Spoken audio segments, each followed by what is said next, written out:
Bienvenidos, bienvenidas a la presentación del informe RPET, la mejor solución para garantizar la circularidad de los envases. Soy Débora García Bello, soy química y divulgadora científica y hoy me encargaré de moderar todo este evento.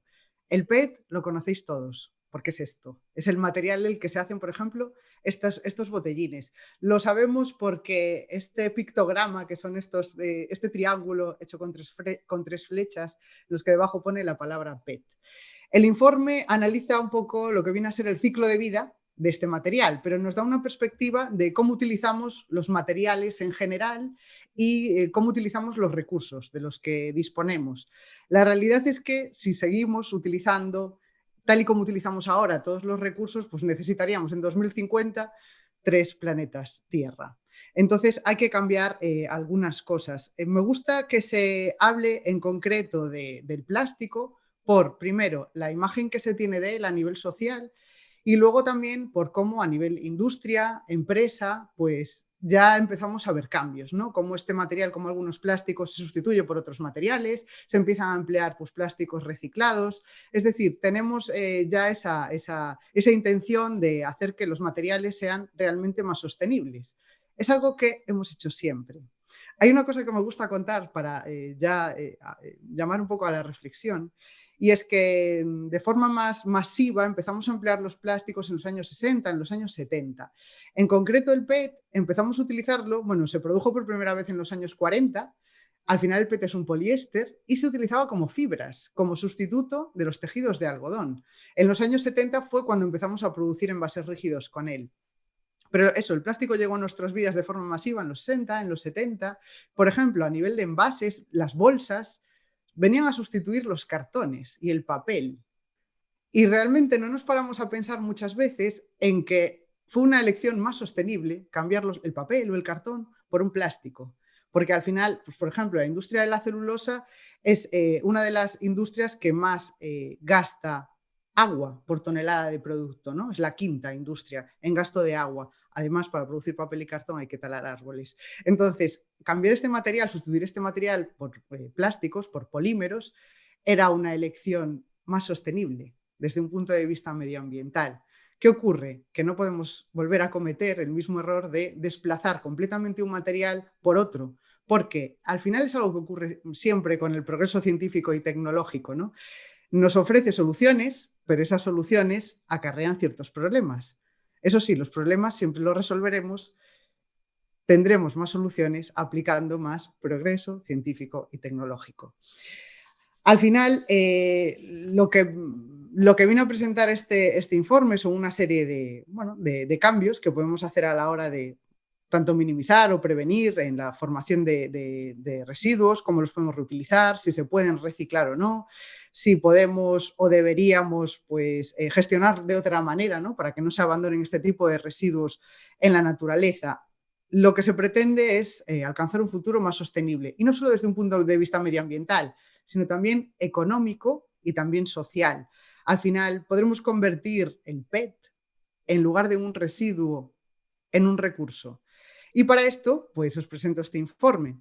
Este informe fue realizado por CIDEC, que es el Centro de Innovación y Desarrollo para la Economía Circular, en colaboración con una gran variedad de entidades y organizaciones de renombre, como ONGs como por ejemplo Vertido Cero y Paisaje Limpio, centros tecnológicos como la Fundación CIRCE, AIMPLAS, que es el Instituto Tecnológico del Plástico, el Instituto de Ciencia y Tecnología Ambientales, el CSIC, AINIA, analistas financieros internacionales, y hoy contamos con representantes de todos ellos que nos van a contar, bueno, saben muchísimo más que yo, entonces les voy a hacer muchas preguntas para entender todo esto. Si todas las personas que nos estáis siguiendo tenéis alguna duda, queréis hacer algún tipo de pregunta, al final tendremos unos 10 minutos para contestaros y podéis mandar las preguntas a través del correo electrónico comunicación@somoscidec.com, CIDEC así escrito, comunicación@somoscidec.com. Doy paso a quien nos va a presentar este informe, que es Luis Morales. Es el fundador y responsable de comunicación de CIDEC. Luis es consultor estratégico en economía circular, modelos de negocio con impacto social y experto en transición digital. Máster en administración y dirección de empresas de impacto social de la Universidad Complutense de Madrid. Así que bienvenido, Luis, y muchas gracias. Pues muchísimas gracias a ti, Débora. Soy más conocido porque soy el que lleva siempre la boina prácticamente hasta para dormir. Entonces, nada, deciros bueno, que es un placer estar aquí con todas vosotras, con vosotros, y nada, presentar este informe del cual estamos, la verdad, que bastante orgullosos, tanto por el curro que ha sometido como por, al final, el resultado que creemos que es de mucha calidad. Nada, pues agradecer también a todos los ponentes que van a participar, ese equipazo que hemos formado, ¿no? Al final, esa familia de mega expertos en toda esta materia, que luego seguro que os va a encantar todas las ponencias y vais a aprender un montón. Entonces, nada, simplemente pues yo os voy a presentar un poquito el informe y introduciros un poquito las mesas de debate. Lo primero que quiero comentaros es este concepto del estado de emergencia climática. ¿Y por qué he puesto aquí una cebolla por la mitad? El estado de emergencia climática es una medida que pueden adoptar gobiernos, ciudades o ciertas entidades con el objetivo de dar una respuesta hacia el cambio climático, ¿no? Se reconoce una situación crítica a nivel medioambiental y plantea soluciones o busca respuestas para ello. ¿Y por qué es una cebolla? Porque al final el cambio climático, digamos, sería toda esa capa de fuera que envuelve todos los problemas que hay debajo, pero si vamos desengranando y vamos quitando estas capas, al final tenemos que ir dando respuesta a muchísimos problemas de ámbitos muy, muy diversos, ¿no? Debajo de esta primera capa pues encontraríamos todo lo que tiene que ver con el calentamiento global, que es una consecuencia del cambio climático, todo lo que tiene que ver con los límites planetarios, es decir, el ciclo del nitrógeno, el ciclo del fósforo, la acidificación del agua, la cantidad de oxígeno estratosférico que tenemos. Al final son un montón de límites planetarios, de barreras que vamos superando y que luego nos van a costar, pues en un futuro, bueno, ya lo estamos viendo, ¿no? A la vista esta gran nevada que nos han comunicado a todos. Y entonces, bueno, son ciertos problemas que también están debajo de ese paraguas. Y otro de los problemas y de las áreas de actuación es todo lo que tiene que ver con la contaminación, con los residuos, tanto físicos como químicos. Entonces, nosotros abrimos esta segunda capa y tenemos, pues, surgen un montón de problemas y de ámbitos en los que hay que actuar. Pues tenemos la contaminación por residuos orgánicos, la contaminación por residuos nucleares, por residuos peligrosos del ámbito de la sanidad o del ámbito industrial. Tenemos la contaminación por aerosoles, todo lo que tiene que ver con la contaminación de las ciudades, ¿no? Con esa neblina asquerosa que nos joroba los pulmones, ¿no? Y que los alérgicos como yo, de mayo a julio, pues estamos más jorobados todavía. Y luego, una contaminación, unos residuos que ahora están muy de moda, es todo lo que tiene que ver con el plástico, ¿no? Entonces, desde el CIDEC, pues bueno, nos preguntamos qué alternativas puede plantear la economía circular para este problema de contaminación por plásticos. Como bien decía Débora, el plástico es un material que nos ha inundado, que nos ha invadido, pero básicamente porque es un material fantástico. O sea, es un material resistente, es ligero, se puede poner de 1000 millones de colorines, es hipoalergénico, es reutilizable, es moldeable, o sea, que ahora gran parte de lo que nos rodea este hecho de plástico es básicamente porque es un material genial, ¿no? Y no vamos a poder, no hay opción ni técnicamente ni económicamente de cambiar el plástico en un periodo, en un corto plazo, ni siquiera en un medio plazo por otro tipo de materiales, porque es que además a nivel medioambiental básicamente es un tiro en el pie, como diría mi abuelo, o sea, es imposible realizar este cambio. Entonces tenemos que aprender a convivir con el plástico y a darle nuevas vidas y realmente a través del plástico, pues oye, construir una economía, una industria mucho más viable y mucho más sostenible. Entonces, básicamente, es esto. Nuestro informe pretende precisamente mostrar, a través del ejemplo del RPET, que es R de reciclado, ¿no? Y PET del polietileno de tetraftalato, que después de unos cuantos meses de repetirlo delante del espejo ya me sale, bueno, que hay maneras de romper esta dicotomía, ¿no? No hace falta cambiar los materiales, no hace falta ahora el plástico malo y ahora otra cosa es buena y no, bueno, pues realmente se podemos producir soluciones capaces de conciliar todo este tipo de realidades tan complejas, ¿no? En definitiva, el material, pues el plástico es un material muy útil una vez también se ha utilizado, es decir, ya tenemos hasta las capacidades técnicas y tecnológicas para reutilizarlo de una manera muy eficiente con mucha calidad, ¿no? Básicamente, el concepto y la idea con la que nosotros nos enfrentamos a este informe es decir, ostras, tenemos un residuo que realmente es un recurso y ya está, o sea, ya a día de hoy ya esa transformación ya se produce y es totalmente viable. ¿Cuál ha sido el problema? Pues bueno, nosotros realmente nos hemos enfocado a este material desde todas las perspectivas, es decir, queríamos entenderlo. Hemos estudiado la perspectiva social, el contexto medioambiental, toda la parte de normatividad, de normativas, de legislación, legislativa. Luego nos hemos ido también a la parte tecnológica, ¿no? De cómo se recicla toda esa parte industrial. Hemos analizado el mercado, toda la parte de viabilidad económica, necesidades. Es decir, nos hemos enfrentado a este estudio desde una perspectiva de 360 grados, ¿no? Queríamos entender realmente qué pasaba con este material y toda la cadena de valor que rodeaba este material. Y bueno, lo que hemos descubierto, y realmente aquí se ve en esta presentación, es esa franja blanca, ¿no? Que es realmente el problema, la disponibilidad. Para que un recurso pueda ser considerado como tal, realmente es imprescindible que esté disponible, ¿no? Y que sea asequible. Esto mola a veces en los telediarios. En las noticias estas que ponen al final del telediario, ¿no? Después de contarnos que el mundo, que hay un cataclismo y vienen las 5 plagas, ¿no? Te cuentan estas noticias así un poco más alegre, para que no te vayas tan deprimido. Y cuentan a veces, ¿no? Se descubre un planeta en no sé dónde, que todo es de oro, ¿no? Y su capitalización bursátil sería de no sé cuánto, 1.000 billones de dólares y tal. Bueno, pues eso realmente no es un recurso porque no lo tenemos disponible. Pues fantástico que haya este planeta, ¿no? Allí tan lejos, pero realmente si no lo tenemos disponible y no lo podemos utilizar, para nosotros no es un recurso. Y esto es un poco la problemática o lo que hemos descubierto con este material. Realmente desde Europa se está haciendo mucho esfuerzo en todo lo que tiene que ver con la transición ecológica y se está poniendo presión en la parte de la producción, ¿no? Pues en este caso las embotelladoras van a tener que garantizar que en sus botellas pues va a tener que haber un 25%, un mínimo de 25% de este material reciclado. Bueno, ¿y qué problema hay? ¿Y qué revelamos en este estudio? Bueno, pues que el mercado español ahora mismo no está preparado para garantizar esa demanda. Es decir, tenemos un gap entre la oferta y la demanda, ¿no? Entonces, bueno, pues si para cumplir este objetivo del 25% necesitamos 54 kilotoneladas en el mercado español, pues ahora mismo la capacidad instalada la tenemos en 35 toneladas, es decir, el gap que existe para poder dar a estos productores esta solución, ¿no? Y realmente que sean capaces de garantizar esto que se pide desde Europa, pues es bastante amplio, ¿no? Entonces, bueno, pues al final, en definitiva, lo que nosotros hemos querido, ¿no? Y el objetivo y el core del informe, el para qué está hecho, bueno, es lo que intentamos es pues dar a conocer en profundidad esos diferentes retos que se enfrenta el RPET en relación con la consolidación dentro de nuestro país y proponemos acciones concretas en el conjunto de la cadena de valor con el objetivo de, pues, bueno, orientar el futuro de este sector hacia alternativas pues, más viables y mucho más sostenibles, ¿no?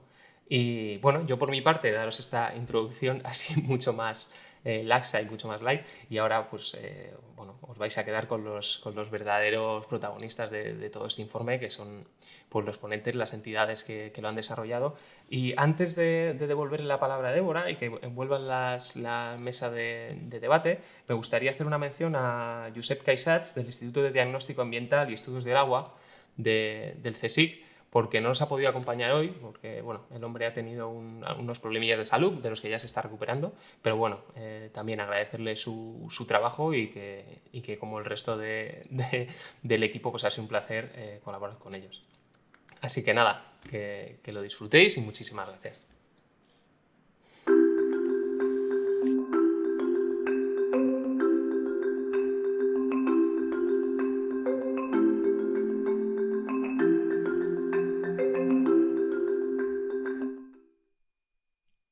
A continuación vamos a hablar del contexto medioambiental y social de los envases de plástico.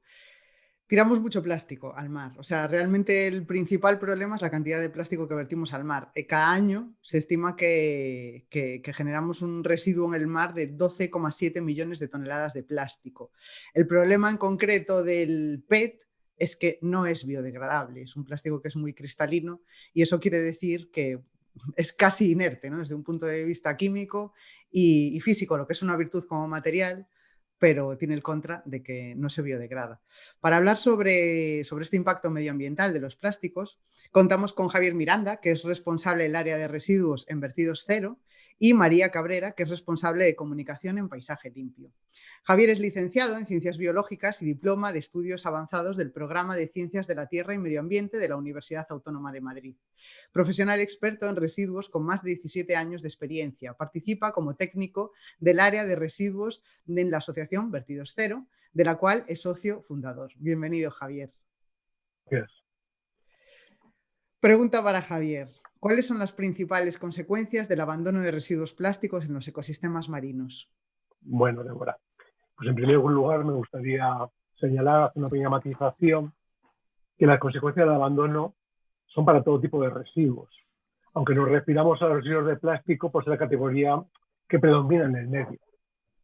Y una vez que se ha hecho esta pequeña matización, pues bueno, puedo decir que las principales consecuencias para estos ecosistemas marinos, aunque no solo marinos, sino también los sistemas costeros, incluso a nivel del medio terrestre, pues tenemos unos que yo creo que todos hemos podido observar. Todos visitamos una playa, ¿no? ¿Y qué observamos?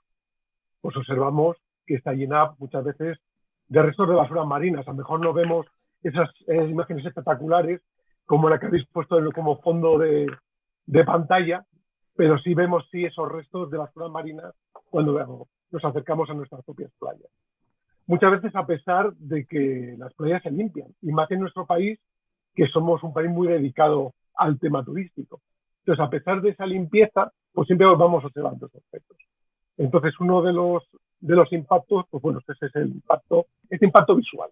Yo creo que es el más inmediato que recibimos. No solo el impacto visual, también puede haber afecciones al propio ser humano. Pensar que si encontramos restos y son restos de vidrio, podemos sufrir algún corte. También puede ser con algún pequeño elemento metálico que nos puede producir ese pequeño daño. ¿Vale? También en las playas pues, se llegan a encontrar, no es lo habitual, pero elementos peligrosos, sustancias peligrosas que pueden afectar también al ser humano. Y algo más cercano que tenemos desde la aparición de la pandemia del COVID son esos residuos higiénicos sanitarios, como son las mascarillas y los guantes, que ya poco a poco pues los vamos encontrando cuando hacemos las sanitizaciones en las playas. Les puedo señalar, bueno, que los objetos de plástico de un solo uso representan aproximadamente pues un 50% de las basuras marinas que encontramos en las playas. Como tú bien has dicho la cifra por la parte alta de los 12,7 millones de toneladas que proceden y que llegan al mar a partir de fuentes terrestres. Podemos decir que el valor medio es unas 8 millones de toneladas y la cifra que mucho mejor ya conocéis. Y pensar que la equivalencia puede ser a un camión de recogida de residuos que está volcando el contenido cada minuto. Es un poquito para que la gente se haga una idea. Hay un dato actualizado en este año 2020 sobre valores de 2016, donde algunos autores ya hablan entre 19 y 23 millones de toneladas para los ecosistemas acuáticos. Debemos pensar que las basuras marinas es esta parte de las playas lo que podemos ver, pero realmente las basuras marinas representan en playas solo un 15%. Luego está la parte que no vemos, que es la que termina en fondos. Termina en fondos someros, que no llegan a ver los buceadores, y en fondos profundos. Y ahí podemos pensar que en fondos profundos un 70% y el resto, pues bueno, sería fondos someros para aumentar lo que es el porcentaje definitivo. Otros efectos que también podemos señalar que afectan a los ecosistemas marinos y que mucho, bueno, pues también yo creo que hemos visto en imágenes porque son de sobra conocidos, son los efectos sobre la fauna marina, indudablemente. Aquí ves los impactos que se producen sobre las tortugas, las aves marinas, cetáceos, focas, etc. Siempre diferenciamos los impactos en dos tipos cuando afecta a la fauna marina. Tenemos que diferenciar entre los enredos y lo que es la ingesta del residuo, ¿vale? Impactos que muchas veces no son letales, pero sí afectan a su salud y a la fisiología de este organismo. Un caso, por ejemplo, curioso, incluso a lo mejor alguna gente lo conoce, son, por ejemplo, efectos incluso en organismos muy pequeños como son las diatomeas, pero que son fundamentales. Estas son algas microscópicas, ¿vale?, que están dentro del fitoplancton marino y que, bueno, dentro de la cadena trófica de alimentación, pues es fundamental. Y aquí afectan incluso por lo que es al tema de su crecimiento y el contenido en clorofila. Por otra parte, os puedo reseñar los efectos que se producen, por ejemplo, con el abandono de las artes de pesca. De manera intencionada, es lo que se conoce como, bueno, pesca fantasma, y donde los objetos, pues estos objetos que están pensados para una determinada acción, continúan realizando esa función para la cual se diseñaron en su momento. También es importante el efecto de la transferencia de sustancias químicas. Bien a través de los propios aditivos del plástico, pues encontramos retardantes de llamas, filtros ultravioletas, agentes antimicrobianos, etcétera, o bien por la absorción con D, importante señalarlo, de diversos alimentos como metales traza o de contaminantes orgánicos, tales como PCBs, policlorobifenilos o hidrocarburos policíclicos aromáticos, pesticidas, etcétera. También te puedo reseñar, Débora, que entre otros impactos que a veces son menos evidentes, tanto como el transporte de especies alóctonas que pueden invadir y competir con nuestras especies propias, además de la creación de hábitats artificiales que pueden modificar el comportamiento de una determinada especie. Y por último, no debemos olvidarnos de los efectos que producen cuando ese plástico se fragmenta, cuando se producen los famosos y los conocidos microplásticos, que pueden afectar desde el suelo, los sedimentos, el agua, y luego también por qué aparecen y por qué se dispersan por todos los ambientes, porque ya sabéis que los microplásticos los encontramos en todos los sitios, pues a través de desplazamiento, pues a través de la atmósfera. Hay un estudio muy reciente donde se analizaron los microplásticos en nuestros cielos en Madrid y encontramos también ahí microplásticos. Pues yo creo que más o menos espero haber podido haber respondido a tu pregunta.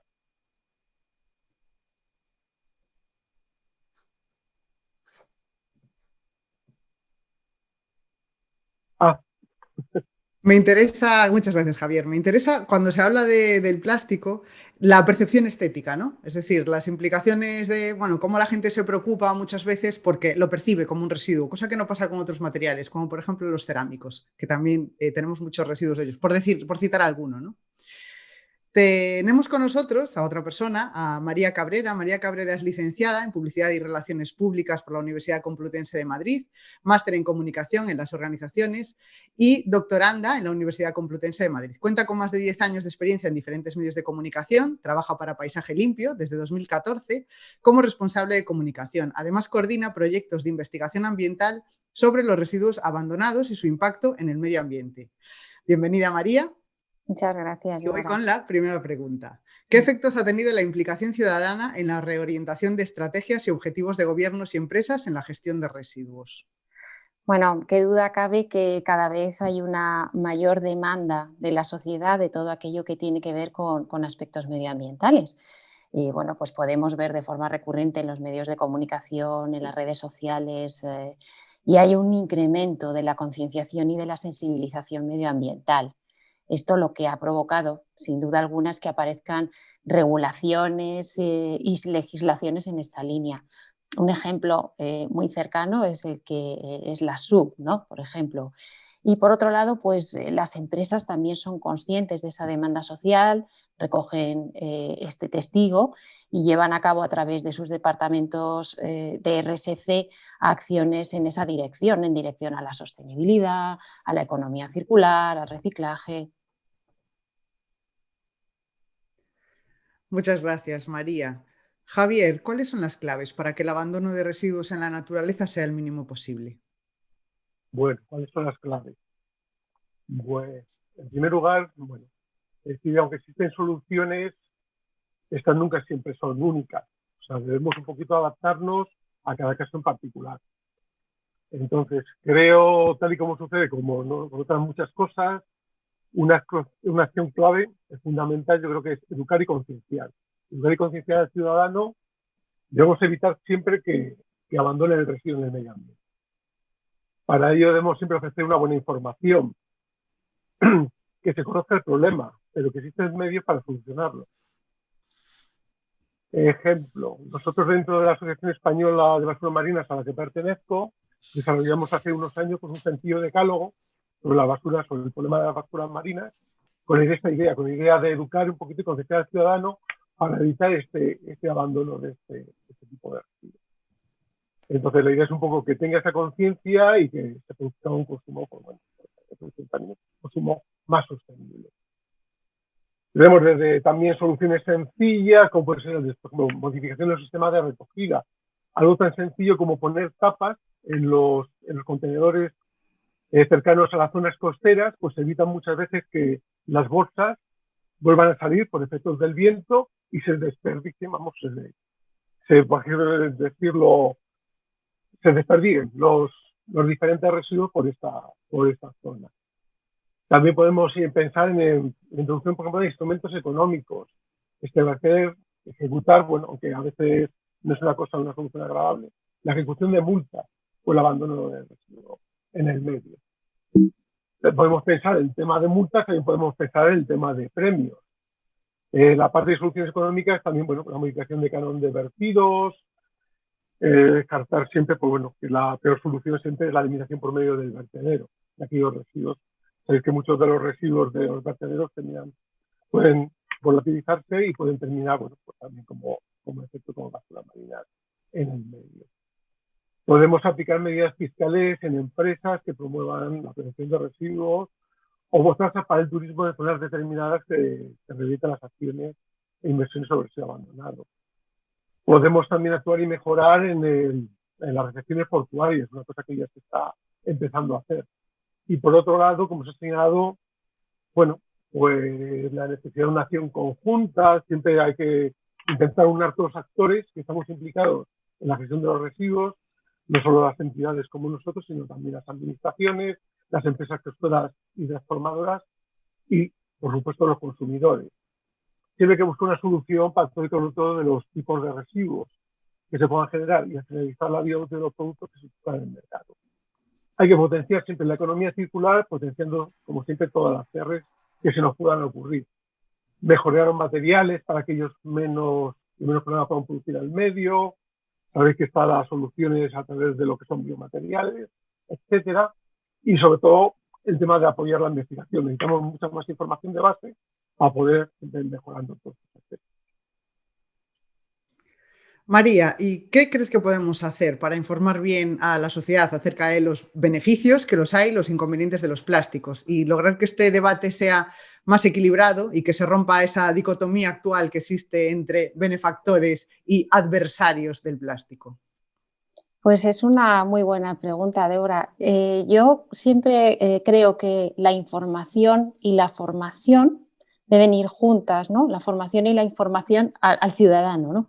Por un lado está la información. La información que nosotros debemos transmitir al ciudadano debe ser de rigor, basada en datos científicos y con contenido. Y cuando hablo con contenido, nos encontramos ahora mismo en la era de la información y nunca hemos estado más desinformados, solamente nos centramos en titulares y falta ese contenido, ¿no? Ese contenido que le dé una visión más global al ciudadano de lo que significan los materiales plásticos, ¿no? Y por otro lado, la formación, que el ciudadano no sea un sujeto pasivo, sino activo. Y aquí debo resaltar que un papel muy importante lo están teniendo las herramientas de ciencia ciudadana que utilizamos tanto la Asociación Vertidos Cero como Paisaje Limpio, que son pues Marnova o eLiter, y son herramientas que acercan la ciencia al ciudadano, que les hacen partícipes de ese conocimiento de los residuos abandonados y que les dan una perspectiva mucho más global y mucho más acercada a la situación que estamos viviendo, ¿no? Entonces yo creo que esas dos, informar y formar, son fundamentales. Muchísimas gracias a los dos. Gracias.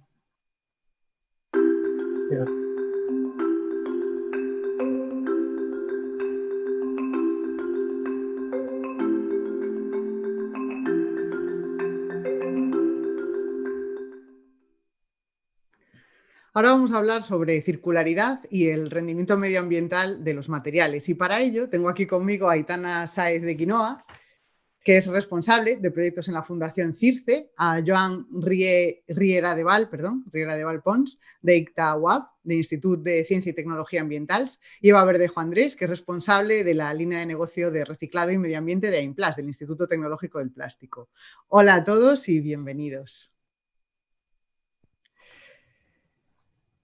En primer lugar, el reflejo de las aspiraciones para alcanzar una economía circular de envases. En la Unión Europea, por ejemplo, pues ya se está apostando, ¿no?, por financiar proyectos de investigación para nuevos materiales y después también, no solamente nuevos materiales, sino que investigar un poco en procesos que sean más eficaces, más eficientes con respecto al reciclado de los plásticos, tanto reciclado mecánico como reciclado químico.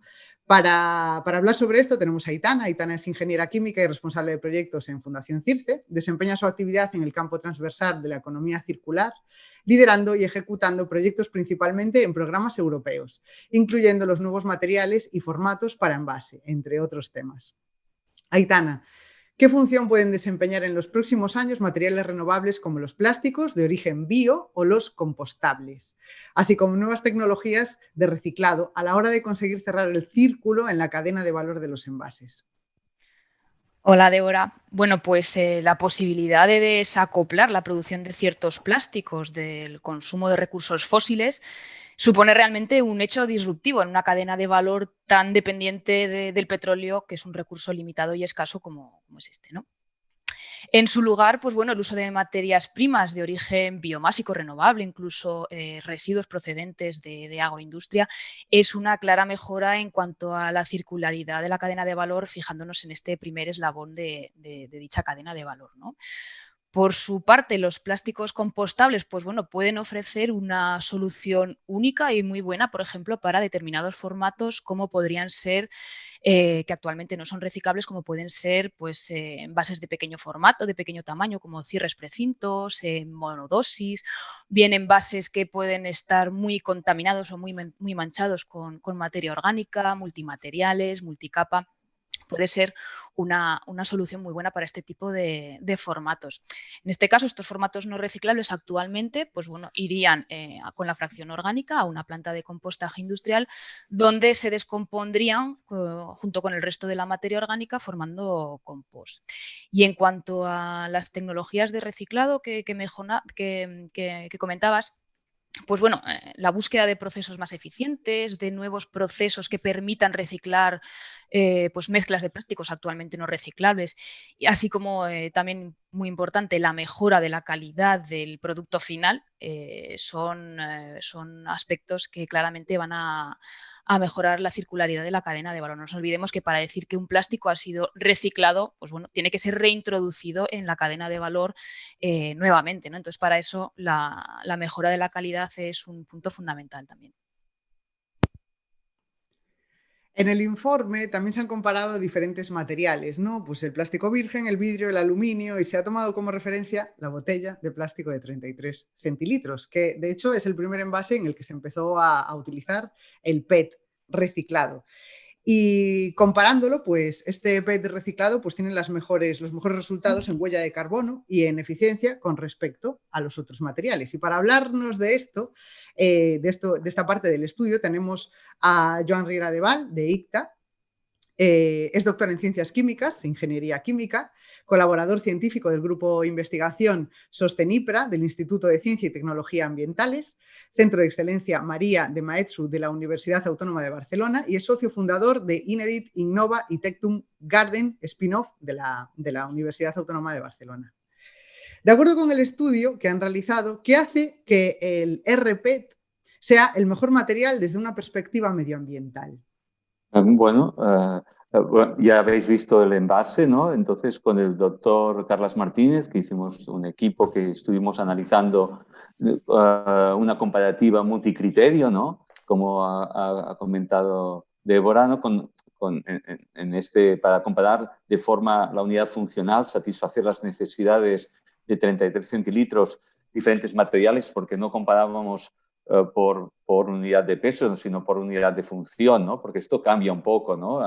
¿Qué detectamos? Que el RPET, si llegamos y podemos utilizar el 100%, su impacto por botella era de unos 10 gramos de CO2 equivalente, ¿no? Para que os hagáis la idea, ¿no? Al otro extremo, para una botella de estas características de vidrio de un solo uso, que yo pienso que no es la mejor opción, era unos 300 gramos de emisiones de CO2. Si fijáis, el RPTES 10 y el Vidrios 300. También las latas de aluminio, aunque tienen un porcentaje, pues estaban a 100. Es decir, desde el punto de vista ambiental, para satisfacer las necesidades de contener para envases de un solo uso, el RPET en este caso es invencible, es la mejor estrategia. Si comparamos por peso o por eficiencia en materiales, el RPET es muy parecido al aluminio, ¿no? Necesitamos unos 14 gramos, aluminio necesitamos 13, ¿no? Es decir, que estamos en unas características muy parecidas, ¿no? Es decir, que realmente es una buena estrategia la de utilizar RPET en este caso en productos de un solo uso. Es decir, que nos encontramos con una buena estrategia, ¿no? Otros aspectos que el RPET no es su punto fuerte es que no viene de un recurso, no es renovable, ¿no? Este es un punto débil que tiene, ¿no? Y su reciclabilidad, ¿no? Si comparamos con el aluminio, pues tenemos menos ciclos de reciclabilidad del RPET si comparamos en este caso con el aluminio, ¿no? En España reciclamos PET o una parte del PET. Hay tanto reciclado mecánico que se fundamenta en que al final el PET es un termoplástico, entonces lo puedes triturar, lo puedes extruir. Y también hay otro tipo de reciclado que es el reciclado químico, que, bueno, aún queda mucho por estudiar sobre el reciclado químico, aunque se hace, aún hay que seguir investigando y desarrollándolo. Donde empezamos a utilizar el PET reciclado es para envases en contacto con alimentos. Y claro, esto podría tener sus problemas de seguridad, ¿no? De hecho, bueno, el PET sí que se puede utilizar, de hecho, esto lo regula la Autoridad Europea de Seguridad Alimentaria, la EFSA, sí que lo podemos poner en contacto con los alimentos. Pero sobre todo esto nos va a hablar Eva Verdejo, que sabe mucho. Eva es licenciada en Química por la Universidad de Valencia, es consultora en Ingeniería y Gestión Ambiental, Escuela de Organización Industrial de Madrid, lleva más de 25 años en AIMPLAS, que es el Instituto Tecnológico del Plástico, y actualmente ocupa el puesto de líder del grupo de reciclado químico. Eva, ¿qué transformaciones requiere el parque reciclador en España para mejorar la calidad de la oferta de RPET para uso alimentario? Hola, buenos días. Débora, muchísimas gracias por esta pregunta y por contar con AIMPLAS, ¿verdad?, para esto. Bueno, deciros que el parque reciclador en general, a nivel España, es un parque bastante consolidado, interesante, con una cantidad importante de empresas, con productos de alta calidad, con buena tecnología y, la verdad, con profesionalidad y que sigue avanzando. Eso en general en todos los materiales reciclados a nivel de reciclado de plásticos, pero en PET, pues también cumple estas características, pero no nos equivoquemos, la legislación y también la demanda social está requiriendo cada vez más reciclado. Por lo tanto, nos quedamos muy cortos de producción, necesitamos más.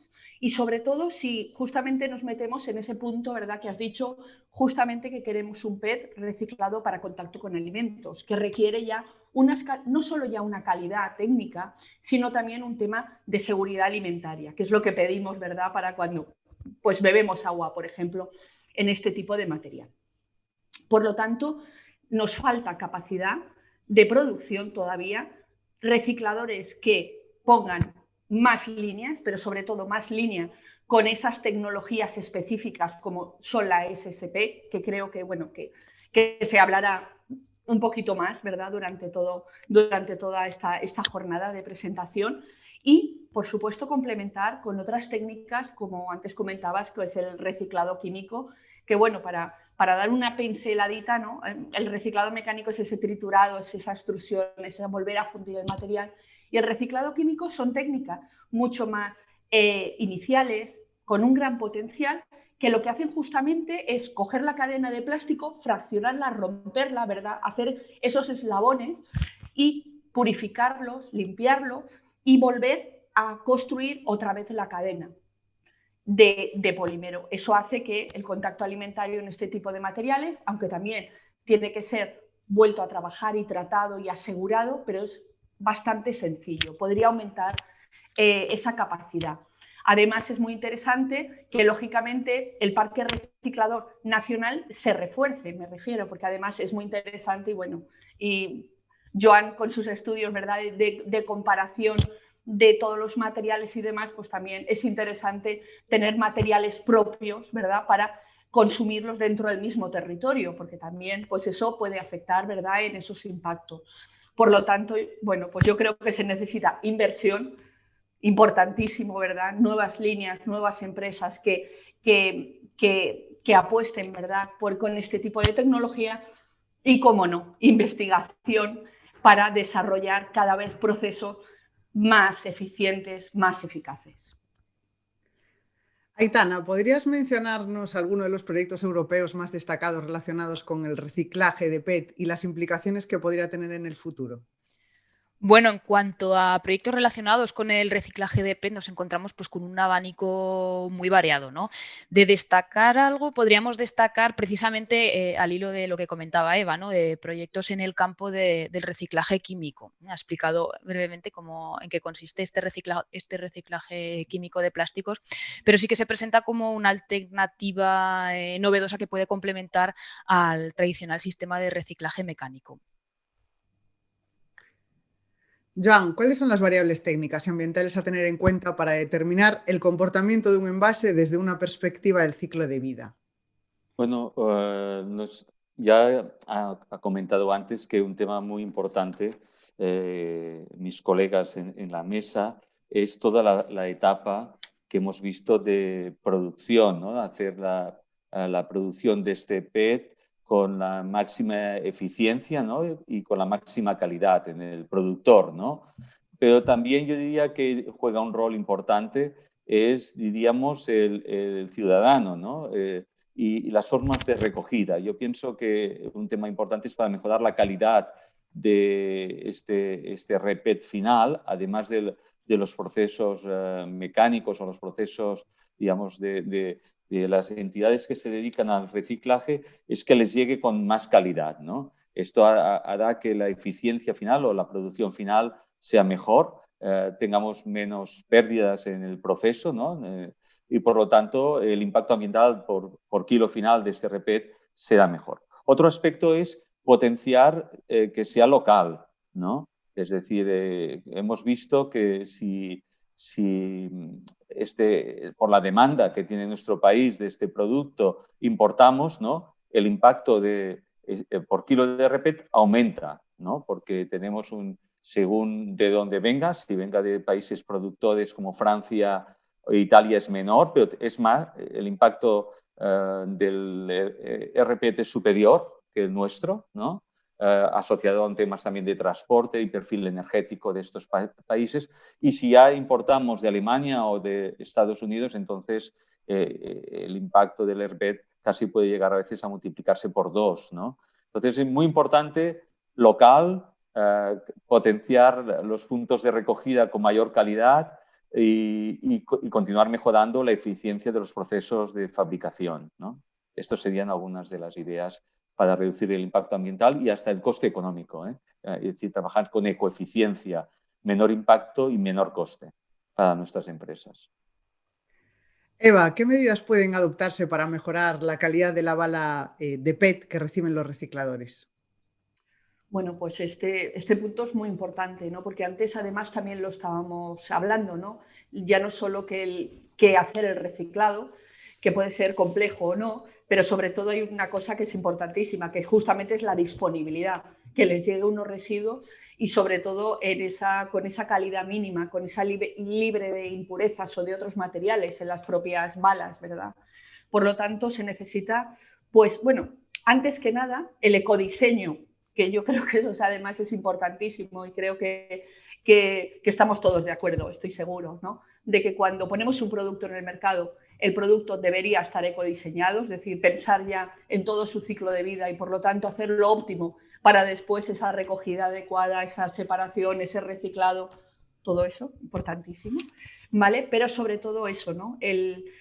Una vez ya se deposita en los lugares adecuados, que la verdad es que no nos podemos quejar en cuanto a contenedores y demás disposiciones, porque en nuestro país está muy extendido, pero necesitamos que, lógicamente, esas plantas de clasificación trabajen cada vez mejor, que tengan tecnologías más avanzadas, que estén más trabajadas para tener productos o residuos más puros. Parece un poco un contradictorio, ¿no? El residuo más puro. Bueno, pues sí, residuos ya trabajados, muy separados, para que justamente cuando les llega al reciclador la eficiencia sea mucho mayor. Necesitamos obtener más producto reciclado, pero con más calidad, y solo se consigue con un buen separación en las plantas, un buen acopio y una buena separación. Muchísimas gracias a los tres. A vosotros.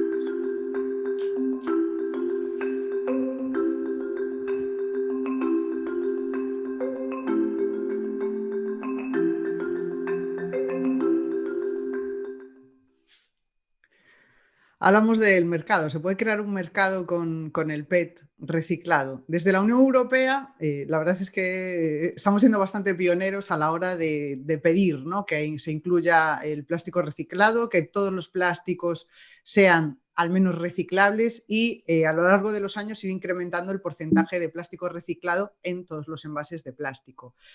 Pero tenemos un problema que abordar, y es que tenemos una descompensación entre la oferta y la demanda de estos plásticos reciclados.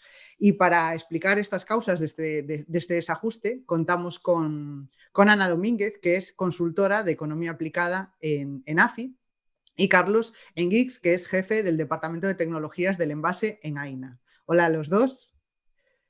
En primer lugar, os voy a presentar a Ana Domínguez. Ana forma parte desde 2008 del equipo de profesionales de AFI, Analistas Financieros Internacionales, ejerciendo primero como consultora en el área internacional y desde 2015 en el área de economía aplicada. En materia de sostenibilidad y economía circular, recientemente ha participado en un proyecto de análisis para el desarrollo del mercado secundario del RPET, así como también ha coordinado un informe sobre tendencias en la industria del reciclaje de aparatos eléctricos y electrónicos y pilas en España. Ana, ¿qué datos remuestran ese desajuste entre la oferta y la demanda en el mercado de RPET en España, puesto de relieve en el informe? Hola, buenos días a todos y gracias por la invitación a AFI. Gracias, Débora, también por la pregunta. Pues en este mercado de RPET, y en concreto RPET para uso alimentario, que ya se apuntaba en las anteriores mesas, donde pues existen nuevas exigencias, ¿no?, regulatorias. Tenemos un mercado con una oferta y una demanda que no encajan bien. Por la parte de la oferta de RPET para uso alimentario tenemos básicamente dos cuestiones o dos limitantes, ¿no?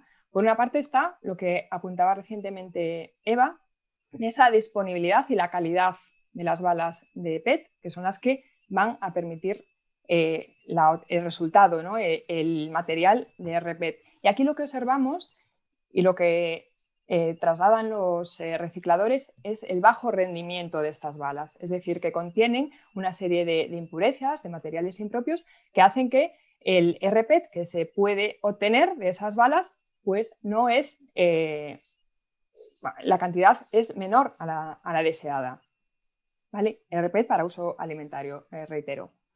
Y por otra parte, lo que también se apuntaba antes, sobre la capacidad instalada, que todavía es reducida para la producción de granza para la obtención de RPET para uso alimentario. Este proceso, digamos que el RPET se puede utilizar para distintas finalidades. Se puede utilizar para fibras, flejes, láminas. En el caso de su uso en botellas de bebidas y otros usos alimentarios, el proceso es un poco más complejo. Y estoy hablando del proceso de reciclado mecánico. Entonces, a día de hoy todavía es reducida esta capacidad de plantas recicladoras que puedan generar esa granza de RPET para uso alimentario y que cuenten con la autorización de la Autoridad Europea para la Seguridad de los Alimentos que se requiere. Estamos hablando aproximadamente en torno a unas 35 kilotoneladas de este RPET para uso alimentario disponibles en España, con los últimos datos hasta 2019. 35 kilotoneladas que incluso serían menos las efectivamente disponibles, porque parte de esta producción, digamos que está contractualmente ya asignada a determinados operadores. Bien, esto es lo que tenemos por el lado de la oferta. Por el lado de la demanda, en cuanto a las necesidades de rPET para botellas de bebidas, que es aquí donde incide también ahora las nuevas exigencias regulatorias. En este sentido, tenemos la directiva SUP de la Unión Europea, que nos indica que para 2025 al menos el 25% del PET que se utiliza en las botellas de bebida tiene que ser reciclado. Y es una exigencia que también se recoge en el anteproyecto de ley de residuos y suelos contaminados. Entonces, para cumplir estas exigencias es necesario incrementar esa disponibilidad de rPET. Además, veíamos que, por otro lado, la industria envasadora también ha establecido una serie de compromisos y una ambición, unos objetivos para alinearse con la sostenibilidad y el cuidado del medio ambiente. Entonces, estos objetivos también presionan el uso de rPET en su producción de botellas para bebida. A esto se une una creciente tendencia de demanda por parte de los consumidores, que, como también se apuntaba anteriormente, María, Javier, exigen más uso de rPET en esos productos, ¿no? Está más, digamos que la concienciación por el cuidado del medio ambiente y por el uso de material reciclado es cada vez mayor.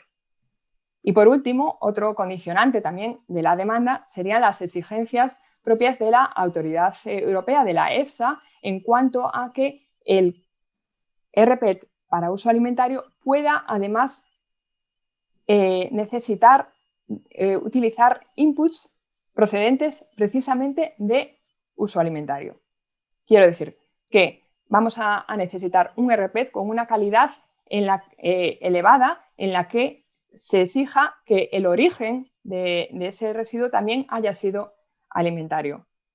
Con todo esto, estimamos que la demanda ahora mismo de rPET estaría en torno a unas 54 kilotoneladas frente a las 35 kilotoneladas que estamos produciendo de rPET de uso alimentario en España. Por lo tanto, de ahí ese desajuste entre la oferta y la demanda y la necesidad, por tanto, de acometer inversiones para ampliar esa capacidad de producción.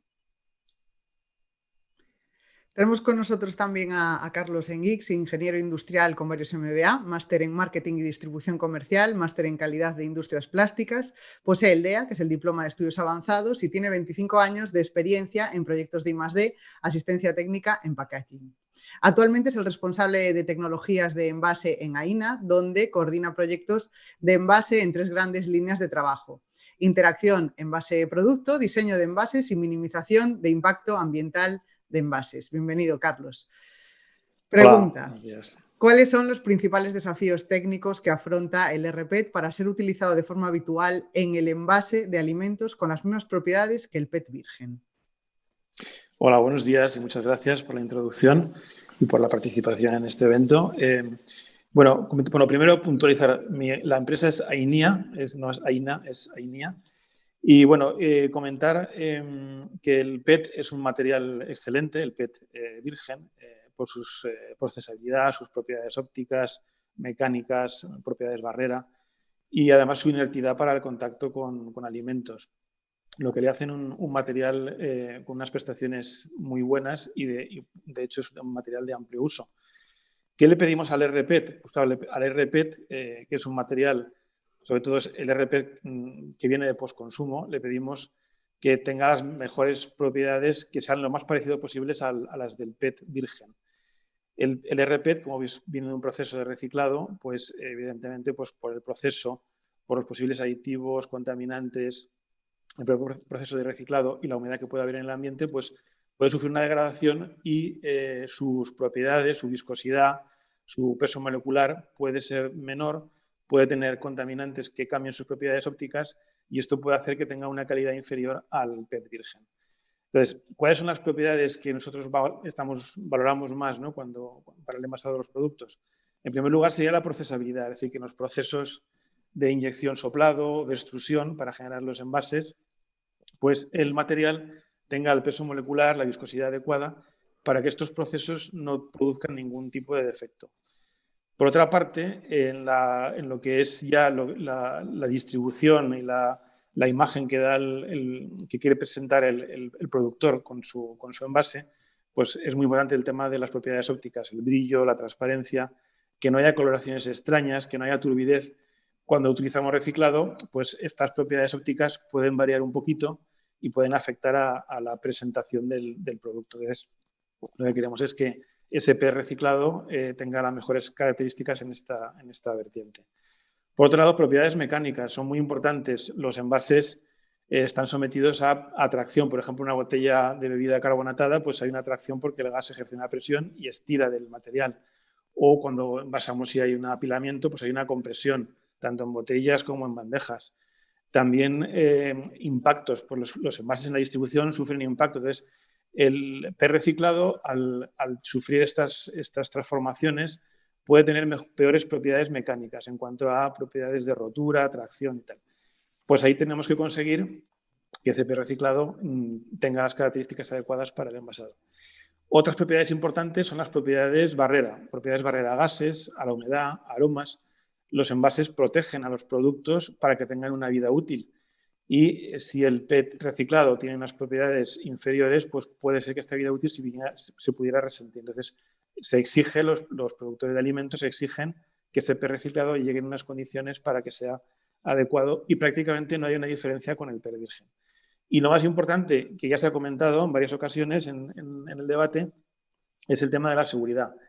Como es un PET que viene de procesos de reciclado post-consumo, tenemos que tener un PET que sea seguro para el contacto con alimentos. Entonces, se exige que cumpla unos procesos de superlimpieza que los autoriza EFSA, la Agencia de Seguridad Alimentaria Europea, y con esto conseguimos que los posibles contaminantes que haya en el PET se reduzcan a cantidades muy pequeñitas, prácticamente desaparecen, para que en el contacto con alimentos no puedan generar ningún problema para la salud. ¿De dónde vienen estos contaminantes? Bueno, pues vienen del propio uso que ha tenido el envase que se ha reciclado, de los propios alimentos, o que el consumidor pueda haber rellenado la botella con otros productos, que se haya juntado con PET no alimentario en los procesos de clasificación, que se haya juntado con otros materiales, con tapones, con slips, con etiquetas, con productos químicos del reciclaje, y luego pues también con todos sus procesos de reciclaje pues puede sufrir degradaciones. Entonces, a partir de ahí lo que se trata es de que con estos procesos de superlimpieza conseguir que ese PET reciclado sea adecuado para contacto con alimentos. Entonces, en suma, un poco ¿qué le exigimos? Pues seguridad y luego que cumpla todas las propiedades de procesabilidad, de uso para contacto con los productos y que mantenga su vida útil, que permite la distribución, que sea atractivo y, bueno, y si se le puede pedir algo más, que tenga un coste razonable, o sea que desde el punto de vista de coste pues compita o sea incluso inferior al PET virgen para que así pues, sea un incentivo para las empresas. Ana, ¿qué medidas te parecen imprescindibles para impulsar el mercado de RPET de calidad en España? ¿Y a quién corresponde su puesta en marcha? Pues son diversas las medidas necesarias y aquí se requiere el compromiso de toda la cadena de valor del RPET y además una colaboración público-privada consistente, ¿no? Por la parte de los envasadores, yo destacaría básicamente tres aspectos. Uno, avanzar en materia de ecodiseño. Ya se apuntaba anteriormente. Es importante pues, evitar el uso de determinados materiales metálicos en las botellas de plástico, botellas de PET. También el plástico opaco, esto dificulta el proceso de reciclaje mecánico y genera pues eso, mermas, ¿no? en el rendimiento de esos procesos. Entonces es importante prestar atención ya desde el inicio cómo se producen esos envases. Por otra parte, también desde la propia industria de los envasadores es conveniente establecer una serie de especificaciones técnicas o de estándares consensuados para dar ciertas pautas a los recicladores en cuanto a la calidad, ¿no? Desde los envasadores, las digamos, los departamentos de calidad de compras dicen, oye, es que la calidad de RPET que podemos, a la que podemos acceder en el mercado español no es suficiente para nosotros. Bueno, pues vamos a establecer una serie de estándares que permitan a los recicladores también conocer un poco mejor o adaptar sus procesos a esta demanda, ¿no?, específica. Y luego, en tercer lugar, por parte de los envasadores, también hacer hincapié en los contratos que sean a medio o largo plazo, a menos de 3-4 años, esos contratos de compras a los recicladores para que le puedan suministrar el RPET de calidad alimentaria y que puedan acometer inversiones, sobre todo, porque claro, ahora mismo los recicladores pueden proveer de PET, de escama de RPET, no apto para alimentos, a otras industrias, a otros destinos. Vale, si queremos cumplir los objetivos normativos y poder atender las necesidades de los envasadores, bueno, pues es necesario también darle ciertas garantías en cuanto a esa demanda que se va a ejercer, ¿no?, con estos contratos a más largo plazo. Esto por la parte de los envasadores, pero también aquí es importante el papel del sistema colectivo de responsabilidad ampliada del productor. Estamos hablando de Ecoembes. Entonces, aquí lo que vemos, digamos, margen de mejora en dos aspectos. Por una parte, las especificaciones técnicas de los materiales recuperados. Aquí se pueden introducir mejoras, ¿vale?, para que el contenido de impropios pues, sea el mínimo posible en las balas y, por lo tanto, mejor rendimiento, más calidad de ese RPET que se puede obtener. Y por otra parte, también en los procedimientos de oferta de esas balas de PET, ¿vale?, para mejorar la transparencia, la seguridad jurídica y también la frecuencia con la que se producen esas adjudicaciones de material. Otro agente o, digamos, otro elemento importante que requiere la colaboración público-privada es la necesidad de seguir haciendo acciones de comunicación y concienciación a los ciudadanos para que la recogida sea separada y adecuada de los envases de PET, que no se, pues que no se depositen en los contenedores inapropiados y que no se desechen de forma inoportuna. Bien, esto que se puede combinar además con incentivos fiscales que pasen por modificaciones en la tasa de basura municipal, por ejemplo, o incluso, bueno, pues un régimen, digamos, endurecer el régimen sancionador para evitar esas conductas inapropiadas por parte de los usuarios en cuanto al tratamiento de los residuos de plástico. Y luego, por parte de la Administración, que también es otro agente importante para impulsar este mercado de RPET de calidad en España, ¿qué se le demandaría? Bueno, algo directo, fácil, es las compras públicas que tengan en cuenta estos criterios, que ya incorporen en los contratos de las administraciones, bueno, pues las compras de productos con determinados porcentajes de RPET, incluso algo superiores a los que ya se están estableciendo en la normativa, para dar ejemplo y, digamos, orientar también esa demanda, ¿no?, y esa concienciación hacia el uso de material reciclado.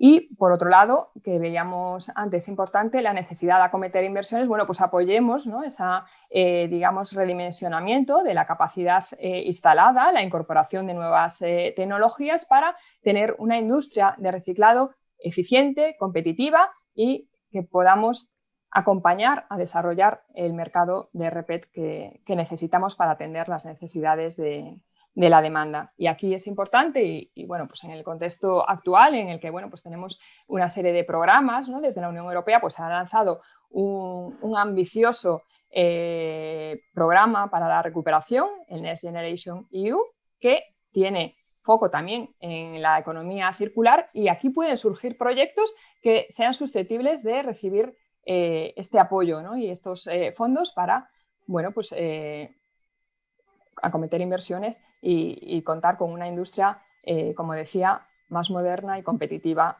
en materia de reciclado de PET. Muchas gracias. Carlos, ¿podrías darnos algún ejemplo de cambios que se estén produciendo en las empresas respecto a la incorporación de RPET en los productos? Sí, bueno, las empresas hay mucho movimiento en este momento, dado que, bueno, como sabéis, por la presión legislativa que hay, la directiva SUB, las medidas que ha introducido de introducción de reciclaje, o la propia estrategia de economía circular, que para 2030 nos está marcando un objetivo de 100% de envases reciclables, y también incluso el impuesto a los envases de plástico no reutilizables que se va a imponer. Con toda esta presión y aparte la demanda del consumidor, que el consumidor cada vez más informado pide soluciones más sostenibles, pues hay realmente una demanda de este tipo de soluciones. Además, el PET reciclado, el RPET, es el único material que tiene procesos autorizados EFSA para uso en una amplitud de alimentos, de manera que esta presión más que el PET tiene estos procesos autorizados, lo erigen como el material ideal para utilizar reciclado para el envasado de alimentos.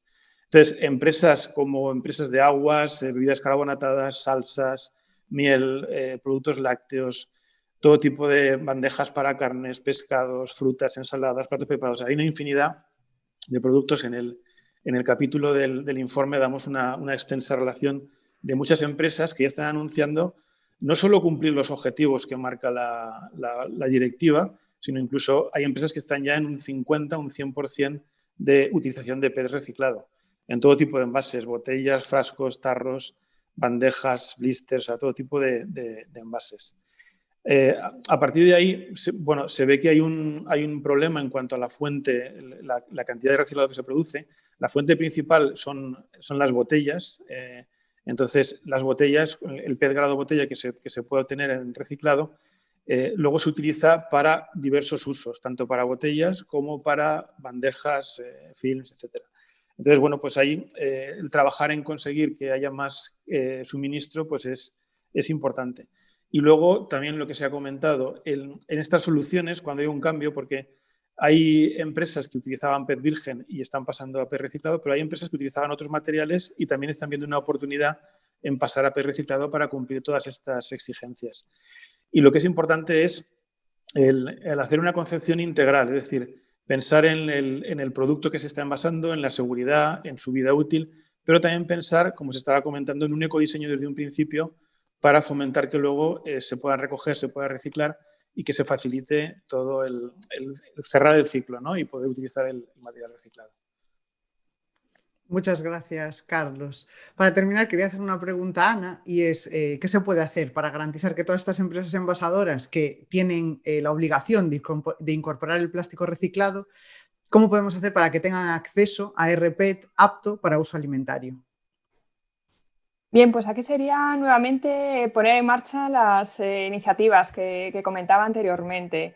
E incluso, bueno, otra acción complementaria importante para garantizar precisamente que puedan incorporar los envasadores el RPET para uso alimentario, sería que desde Ecoembes, en sus procedimientos de oferta de las balas de PET, pues pueda incorporarse o darse una cobertura legal a los recicladores que transformen el PET en RPET para uso alimentario, con destino a estos sectores, en concreto de las botellas de bebida, que son los que ahora mismo pues, tienen que cumplir con esas exigencias regulatorias, entonces que le den la cobertura legal para que puedan recibir o disponer del RPET y transformarlo en RPET con calidad alimentaria. Entonces, bueno, pues aquí desde la industria también se está trabajando en ello. Como apuntaba Carlos, al final aquí lo que es muy relevante es poder garantizar ese principio de circularidad, bottle to bottle, de tal forma que hoy no se está cumpliendo, porque 7 de cada 10 toneladas de PET que se recupera proceden de botellas de PET de bebidas. Sin embargo, menos del 26% de RPET se destina a botellas, según los datos disponibles del sector. Entonces, aquí hay un gap importante. Tenemos que trabajar para que esa circularidad se pueda implementar y, como digo, poniendo en marcha toda una serie de medidas que abarcan toda la cadena de valor y el esfuerzo de los agentes que participan en esta cadena, incluyéndonos a todos y cada uno de nosotros como ciudadanos que podamos hacer una recogida selectiva y adecuada de los envases de PET, botellas de PET y otros. Muchísimas gracias a los dos. Ahora para el cierre, para hacer un poco de recopilatorio, un repaso a las principales conclusiones de la jornada, está con nosotros Juan Manuel Valverde. Juan Manuel es el cofundador y responsable de desarrollo de CIDEC, doctorando en RSC, ODS y Economía Circular en la Universidad Politécnica de Madrid. Antes de dedicarse profesionalmente a la investigación, ejerció durante más de 10 años como economista en el mundo de la banca y las finanzas. Bienvenido.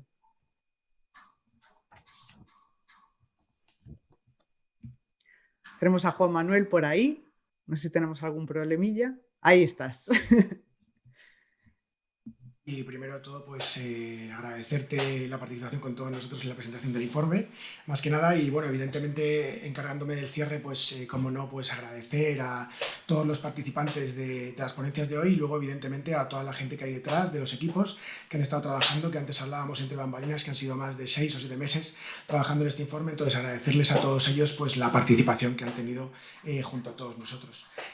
Cuando hablamos un poco de tomar un poco la realidad en la que hemos hablado durante todo el evento y hacer un resumen de la misma, pues vamos a poner unas proyecciones respecto a lo que hemos comentado en general para que se asienten los conocimientos de todos aquellos espectadores que han estado aquí y sobre todo para que luego cuando la gente coja el informe pues sepa de qué hablamos en el mismo.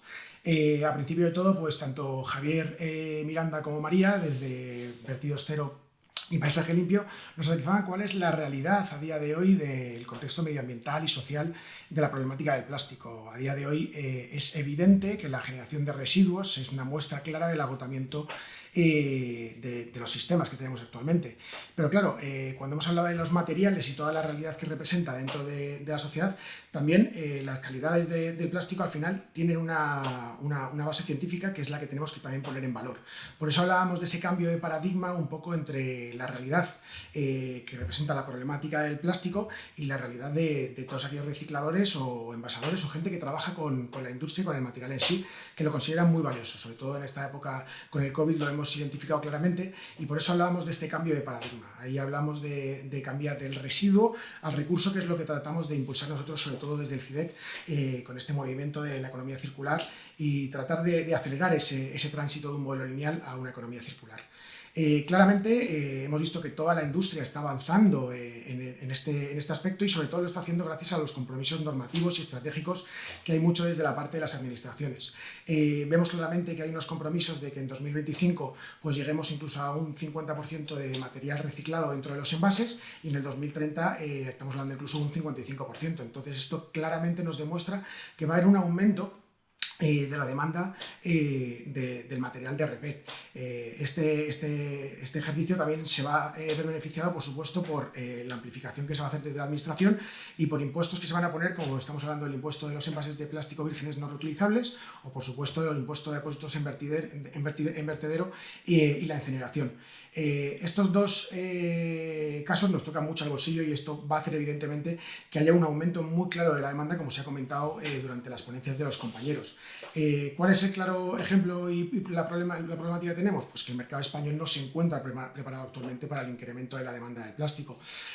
Ana Domínguez de AFI nos ha contado perfectamente con todos sus números cuál es el gap que hay realmente entre la oferta y la demanda. Estamos hablando de que simplemente en el mercado de las botellas serán necesarios 54 kilotoneladas frente a las 34 que tenemos actualmente en producción y que además serán limitadas, como hablábamos antes, por los contratos que están ya asignados anteriormente. Entonces, evidentemente, esta descompensación va a ser un problema. ¿Y qué es lo que tratamos de hacer con el informe? Pues aclarar cuáles son las circunstancias de la problemática y sobre todo convertir esta realidad en una oportunidad para implementarla dentro de lo que es un mercado nacional que, como decía antes Joan de ICTA, pues medioambientalmente tiene muchas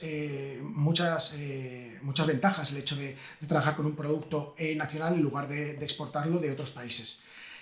Claramente lo que tratamos con el informe es no de solo contemplar cuáles son las realidades, sino también plantear, gracias a todos los participantes del informe, que al final son los agentes clave y expertos del sector, en cuáles son las realidades a las que tenemos que enfrentarnos y cuáles son las acciones que tenemos que tomar. Pues básicamente hemos hablado desde que la parte de las empresas envasadoras, pues hay un claro trabajo que hay que hacer, sobre todo desde la parte de diseño.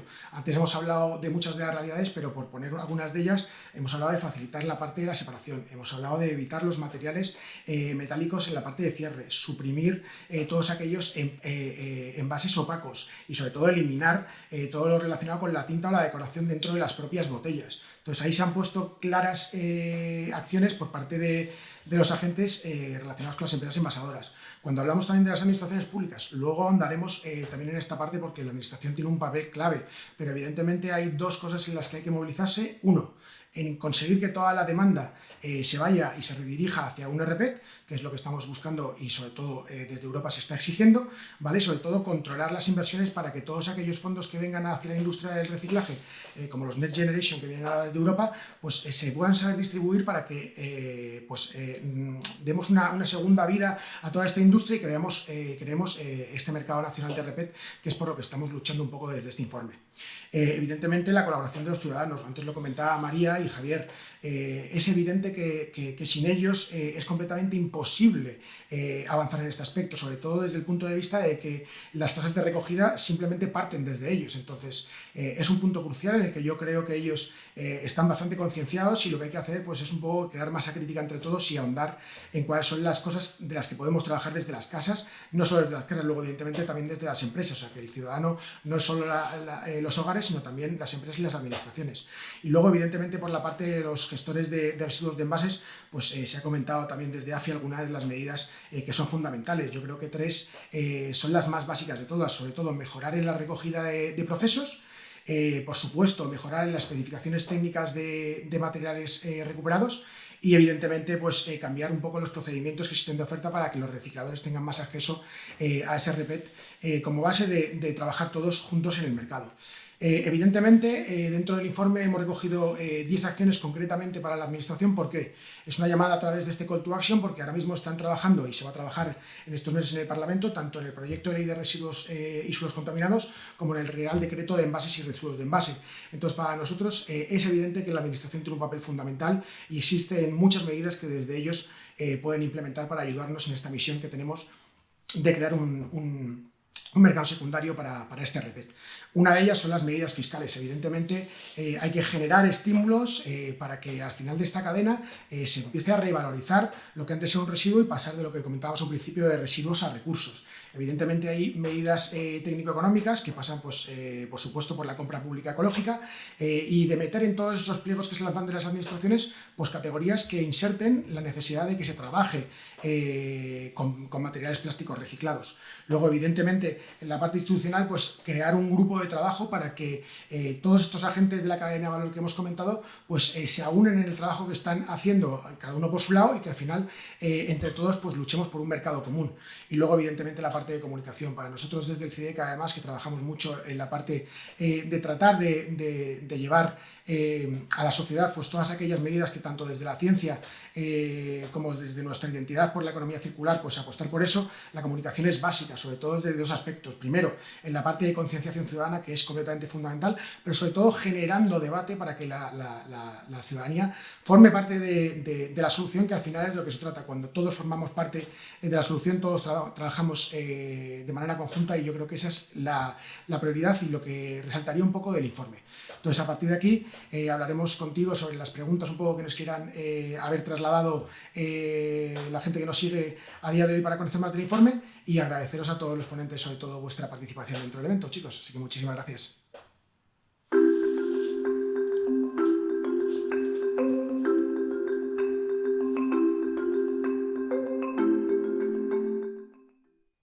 No os mováis porque tenemos ahora todas las preguntas que nos habéis enviado varios de vosotros a través del correo electrónico y hay para varios de los ponentes.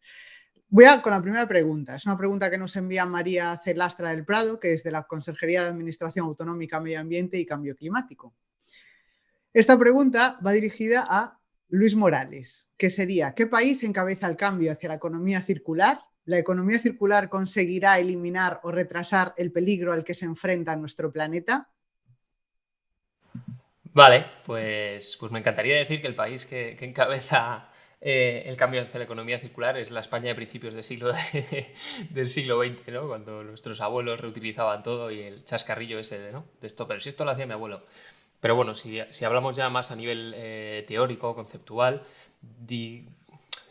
siempre nos vamos un poco a Reino Unido, ¿no? Sobre todo por esa acción, esa gran acción, ¿no? De divulgación de la Fundación Ellen MacArthur, quien fue un poco quien puso este concepto en lo que entenderíamos como el mainstream y es un poco quien es la locomotora, ¿no? de todo lo que tiene que ver, sobre todo con la teoría, con la difusión, con cómo se comunica con la idea de la economía circular, ¿no? para transmitirla al gran público.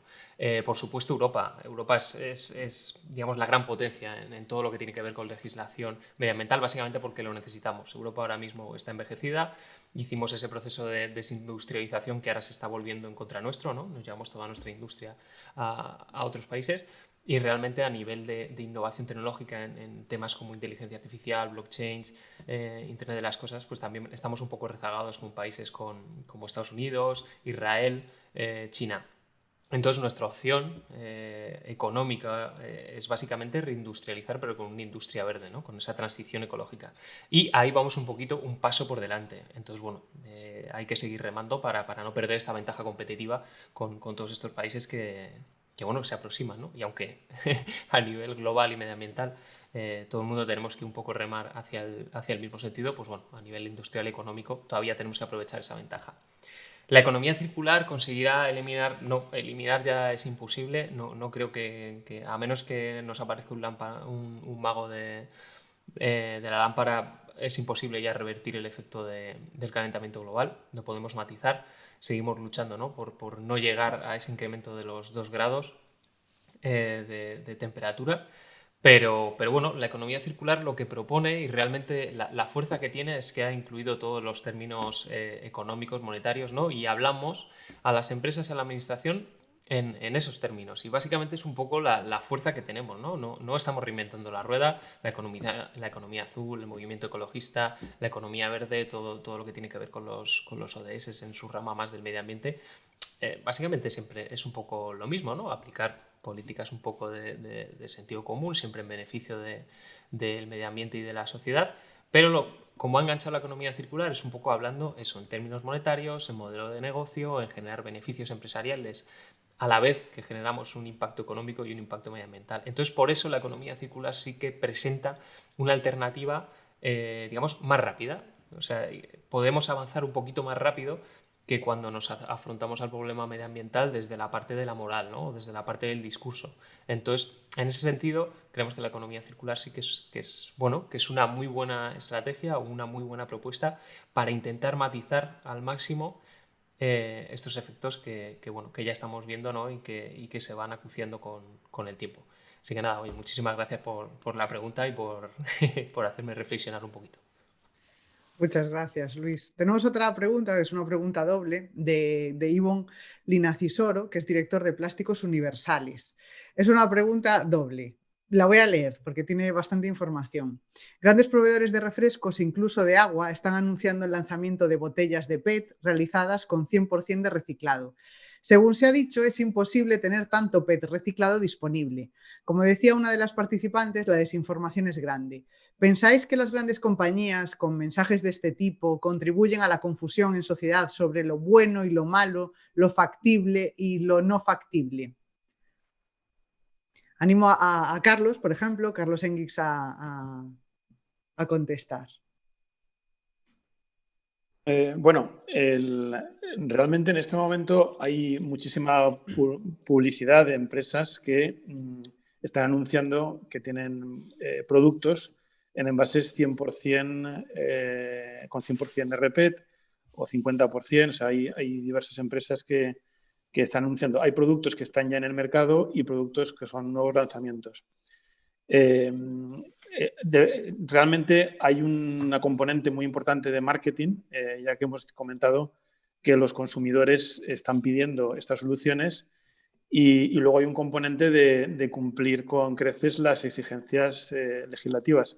Evidentemente, si todas las empresas utilizasen 100% reciclado o 70%, no habría suficiente suministro para abastecerlas a todas. Entonces, bueno, pues sí que es una tendencia que está en crecimiento. Compañías muy potentes están ya lanzando productos y teniendo una imagen de marca, una imagen ecológica con estas iniciativas, pero realmente es algo que en este momento no sería soportable para todas las empresas que están envasando productos que pudieran ir a RPET. Y luego tampoco, como la capacidad de producción no es suficiente, me imagino que en el caso de que la demanda creciese, al no haber suficiente oferta, pues los precios podrían hacer que el RPET fuera incluso más caro que el propio PET virgen. Me gustaría, si puedes decir algo, María Cabrera, porque sobre esta cuestión, bueno, a mí me interesa especialmente sobre el tema de comunicación, ¿no? A la hora de comunicar envases, sí que es cierto que muchas compañías, bueno, como apuntaban en esta pregunta, pues sí están optando por implementar esos materiales reciclados o sustituirlos por otros, y es verdad que a veces la gente se puede confundir, ¿no? O se queda con el mensaje del plástico malo y ya está. Y entonces, bueno, ¿cuál es tu punto de vista sobre esto? ¿Cómo lo podríamos hacer mejor? Sí, efectivamente la comunicación es fundamental. Yo hablaba antes de esa información, ¿no? Esa información de rigor y con más contenido, porque si no, el ciudadano al final cae en lo blanco y lo negro. Y claro, en todo hay matices, en todo hay grises. Entonces, desde el punto de vista de nosotros como asociación, pues fomentamos la información más completa, ¿no? y con un contenido más amplio. Y yo creo que es algo que es responsabilidad de todos, responsabilidad también de la empresa, responsabilidad de la administración pública, el hecho de tener que dar una información mucho más amplia y no quedarnos solo. Y a veces es cierto que es difícil, ¿no? Porque hay que dar una información más técnica al ciudadano y eso pues es una barrera, pero el hecho de poderla adaptar al ciudadano y que pueda ser asequible para que entiendan un poco pues, todos los procesos más técnicos, pues es fundamental. Pues muchas gracias. Hemos recibido, no nos va a dar tiempo a contestar a todo, porque hemos recibido varias preguntas, pero que no se preocupe, toda la gente que nos ha enviado preguntas al correo electrónico las contestaremos también a través del correo electrónico. Pero tenemos tiempo para una más, estaba para Eva Verdejo de Implas, y la pregunta es de Marina López Germoles, que nos pregunta: si no disponemos de suficiente material para producir RPET, ¿por qué no recirculamos los residuos de un solo uso en sentido inverso a su actual ciclo de vida? Es decir, que el cliente final devuelva este residuo plástico a su proveedor, este valore si está en un estado de buena calidad para volver a hacer el mismo uso que ya ha tenido, y en el caso de no ser posible, enviar este envase o residuo hacia la empresa manufacturera del plástico para que lo reintroduzca a un sistema de reciclado. Bueno, la verdad es que es una pregunta bastante interesante y yo creo que bueno, sobre esto podríamos estar hablando 2 días, o sea que complicado. A ver, fíjate, esto que planteas realmente la Unión Europea más o menos lo contempla, incluso desde el punto de vista legislativo, muy controlado, ¿no? Y además los que tenemos una cierta edad, porque entiendo que más o menos va por ahí tu pregunta, ¿no? Nos acordamos, ¿no?, de cuando pues, los cascos de los envases los devolvíamos, ¿verdad? Y nos llevábamos alguna pelilla, todo hay que decirlo, ¿verdad?, en la devolución, con lo cual nos iba bien. Y de alguna forma, pues eso, ¿no? Estábamos devolviendo el envase a la cadena directamente, que, pues bueno, lo recogía, revisaban envases y a partir de ahí los trabajaban, ¿no? En cambio ahora, sobre todo en España, tenemos un sistema en algunos casos más cómodo para la ciudadanía, que tenemos un contenedor ahí a puerta de la calle, con lo cual yo mi envase ya usado lo tiro ahí. Esas 2 opciones existen y la primera todavía, lógicamente, pues se hace en otros países como en Alemania, ¿no?, que tienes tus maquinitas, que coges el envase, lo tiras ahí y te sale el recibo en positivo para poder utilizar en el supermercado. Son 2 opciones distintas que se pueden hacer en cualquier país de la Unión Europea, ¿vale? Y eso va a depender también de las empresas que hay detrás, que ellos tomen una decisión de si los envases que ellos ponen en el mercado, pues quieren que se acojan a un sistema o a otro. ¿Cosas buenas o cosas malas? es verdad. Un sistema que recoja seguramente esas botellas, que las tenga ya separadas en el flujo desde un inicio, ¿vale? Pues seguramente hace un residuo, o sea, de más calidad, por decirlo así, y por lo tanto su tratamiento posterior se simplificaría bastante, tendríamos más cantidad recogida en concreto y podríamos hacer una economía muy circular de esa botellería para el RPET y volverla a introducir. Sí que es verdad que bajo ese sistema hay que tener en cuenta, y pensando solo en el PET, que el PET no solo se utiliza para botellas, sino, por ejemplo, ¿qué hacemos con una bandeja de carne? ¿Vale? Que pues es por ejemplo, por decir algo, ¿vale? Que esa bandeja, aunque la veamos igual, pues bueno, es de PET, pero normalmente tiene pues una capa, por ejemplo, de polietileno que nos permite el sellado, ¿verdad? Y que nos permite esa conservación del alimento. ¿Qué hacemos con esa bandeja? ¿Dónde la colocamos?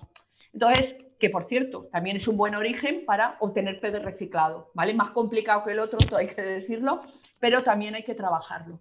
Entonces son sistemas diferentes que cada uno tiene, pues bueno, sus pros y sus contras. Entonces lo interesante siempre es llegar a esa equidad de mercado, ¿vale? Entonces, existen muchísimas posibilidades. De hecho, yo os animo, ¿verdad?, a todos los que estáis conectados a pensar en vuestras empresas, esas posibilidades que se nos abren por encima, justamente para sacar más material y para hacer unos materiales más adecuados para nuestro mercado y, por supuesto, siempre más circulares.